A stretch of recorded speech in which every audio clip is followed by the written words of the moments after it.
It took more than a week of pleading and begging by these desperate parents before officials from the federal government would see them. But the government could no longer ignore their anguish. They need to force the police who took our children to tell us where they are. President Enrique Peña Nieto and his administration have been virtually silent about the disappearance of 43 students who were attacked by local police and gunmen last Friday in the troubled state of Guerrero.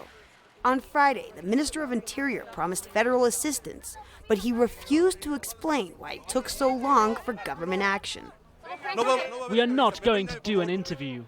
Despite the growing frustration and anger of the families and the students, the story's getting very little attention in the Mexican media, especially here in the capital, where some people aren't even aware that the crisis is happening. The missing students didn't make the front page of a leading Mexican newspaper for 3 days in a row this week. It's a common belief among many Mexicans that the lack of media attention is intentional, and some find it disturbing.